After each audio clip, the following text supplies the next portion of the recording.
Otep à tous, bien-aimés frères et sœurs. La Chine va investir 400 milliards de dollars pour relancer l'économie iranienne.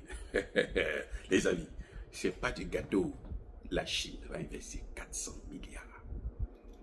Dans les 400 milliards, 280 milliards seront investis dans le domaine pétrolier, gazier et dans le domaine pétrochimique.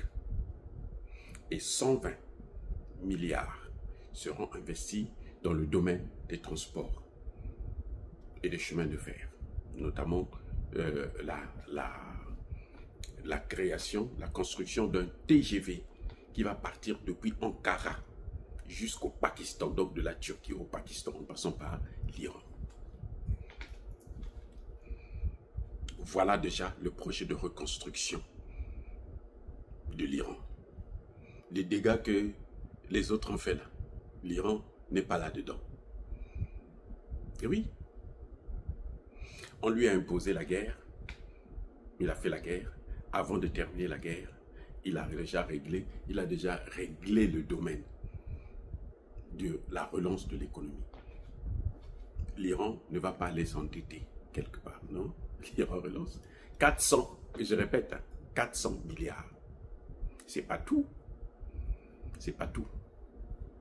Dans le domaine militaire, les Chinois et les Russes, cette fois-ci, vont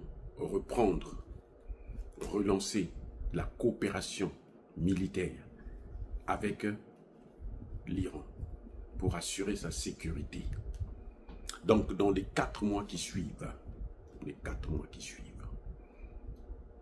la Chine et la Russie vont installer des bases militaires en Iran. Dans les 4 mois qui suivent, la Chine sera là, la Russie sera là. L'Iran sera doté maintenant des systèmes de défense S-400 de la Russie. Pas de dôme de fer, non, non, non. Le dôme de fer, l'Iran a percé le dôme de fer. C'est fini. Les amis, ce que Israël a fait avec Donald Trump, ce que Netanyahou et Donald Trump ont fait, c'est relancer la dynamique de l'économie iranienne. L'Iran fait partie des BRICS. Les amis, l'Iran fait partie des BRICS. Les BRICS n'ont pas lâché l'Iran.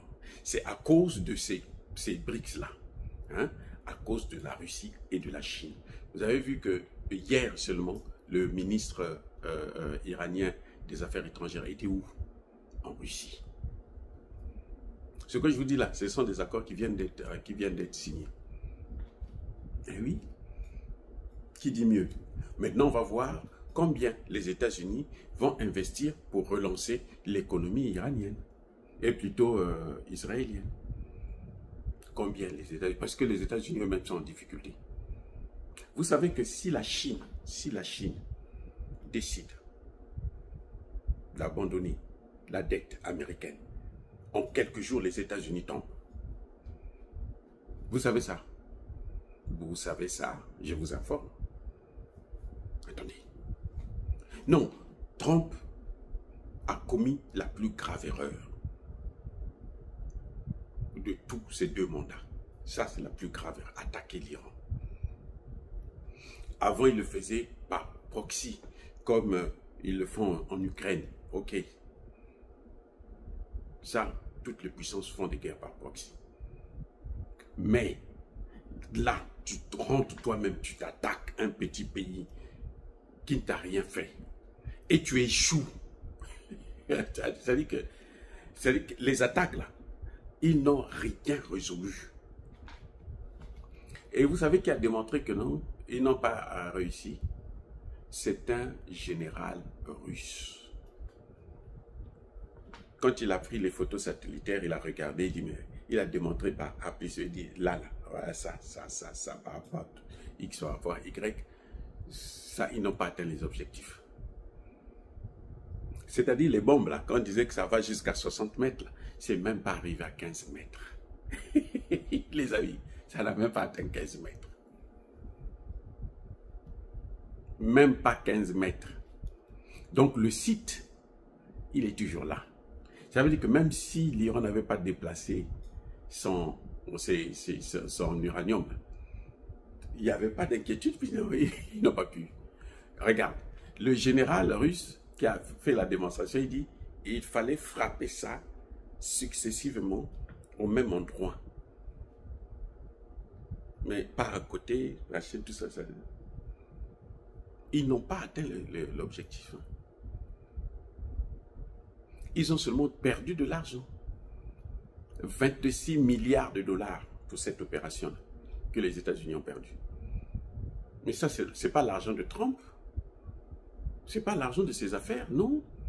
D'ailleurs, lui, il ne payait même pas les taxes. Vous savez ça, non? Qu'il a eu des problèmes pour les taxes, non? C'est nous qui payons les taxes. C'est moi là, qui vous parle. Moi, je paye les taxes. Et mon argent, on a utilisé ça pour ça. Vous croyez que je suis content? Je ne serais pas content? Mon argent, je ne paye pas ça pour ça.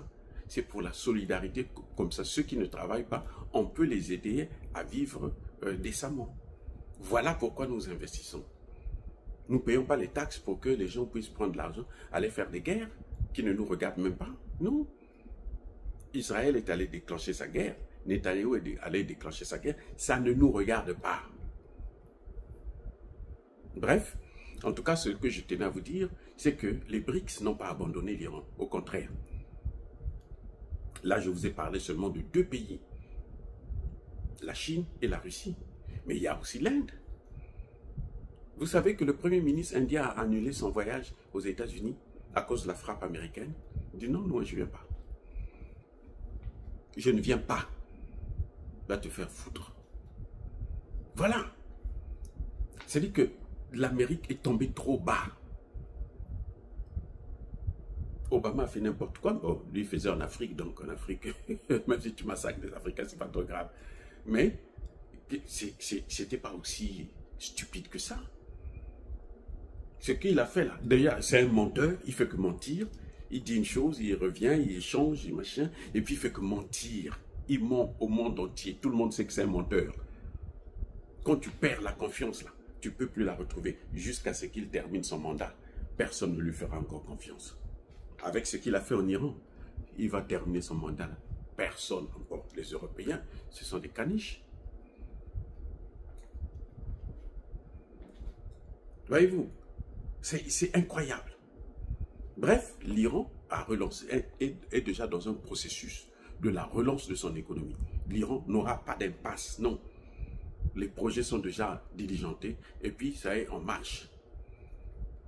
Voilà l'aide de la Chine et de la Russie pour l'Iran. Comment ça se passe maintenant? Les amis, soyez bénis.